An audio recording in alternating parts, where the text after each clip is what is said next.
Well, good afternoon, ladies and gentlemen, and I'm delighted to have Veit Fuhrmeister in front of me, who is the top man at Rogers Hospitality. Is it Rogers Hospitality? Rogers, you're involved in hospitality, aviation, tourism, everything there is to be involved in Mauritius. Absolutely. Well, thanks for having me firstly, Graham. It's a pleasure being here. And well, Rogers Hospitality is a young brand. Has been merged as part of the Rogers family, which is part of the ENL family. All of them really purely Mauritius owned, and it has been merged, I think, roughly a year prior to COVID. And the idea was to bring all bits and pieces which touch at hospitality under one brand, which were a little bit settled left and right actually.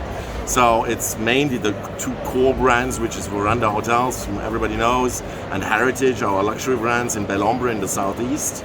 But then it is as well, we're having a leisure cluster, which is island escapes, we have catamaran fleets, we're having excursions, we're having restaurants, we're having the Belombre Nature Reserve, which is a UNESCO protected area. So it's pretty large as portfolio, if you want so. Cool. Now, if I remember in Mauritius, they have about 365 public holidays, don't they? They have a lot of public holidays in Mauritius. The reason I mention that is how is recruitment in Mauritius? You know, are you able to recruit locals to do most of these jobs, or do you have to go outside? Is it a problem like it is in most of the world to recruit at the moment? Well, to be totally frank, yes. It's we're having the same challenges like in other parts of the world, same as in Europe, same as in Asia, etc. Meaning that talent is post-COVID kind of hesitating to enter into hospitality in itself, and we're still analyzing why that is. So, from a pure talent perspective, it's pretty crucial for us in Mauritius, nevertheless, to have Mauritian people working with us, because if you define on what made the success of Mauritius as a destination, and as well for Rogers Hospitality as a product line within Mauritius, I wouldn't say it's the most beautiful beaches in the world, the most magnificent rainforests in the world.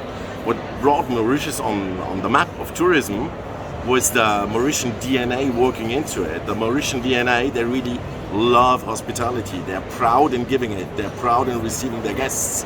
And so it's really quintessential that we find solutions towards that. So the idea of importing talent from outside is not the first lever, at least we in Rogers Hospitality want to act. So we need to adapt on the local market and really find our talent and bring them in from the Mauritian market.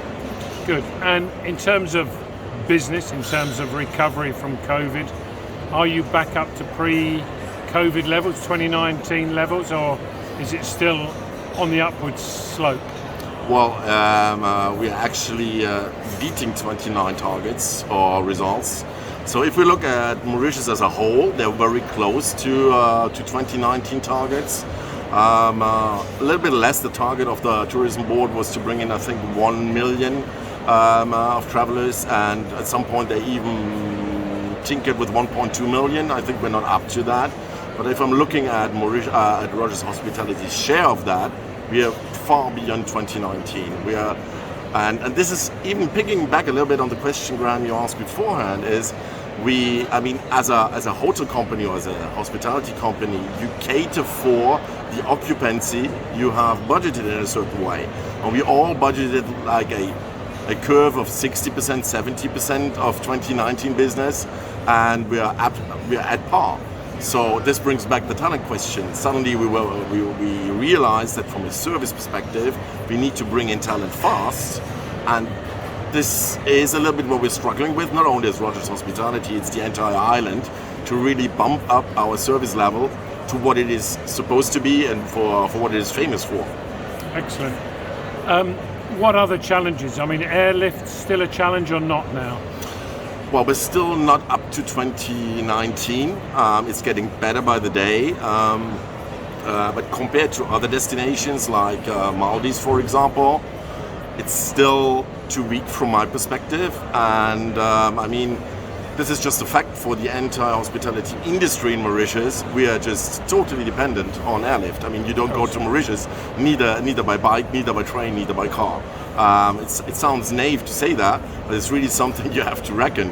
And we're seeing as well more and more direct sales on the Rogers Hospitality side of things, meaning people packaging their travel towards us together themselves, so buying their package or flight independently and booking us via our websites or via our call centers, and not only like in the past directly with the tour operators, which is kind of helping, because then they start to look at, okay, if I can't get a direct London Mauritius, can I take Emirates via Dubai? Okay, yeah, there's 2 hours, 3 hours waiting time, the rate is actually lower, but okay, let's do that. So they have a little bit more freedom in packaging their travel together themselves, and the better that trend goes, the less we will be dependent, from a total volume perspective, we will be dependent on the seats of airlines, but there's more wiggle room from left and right.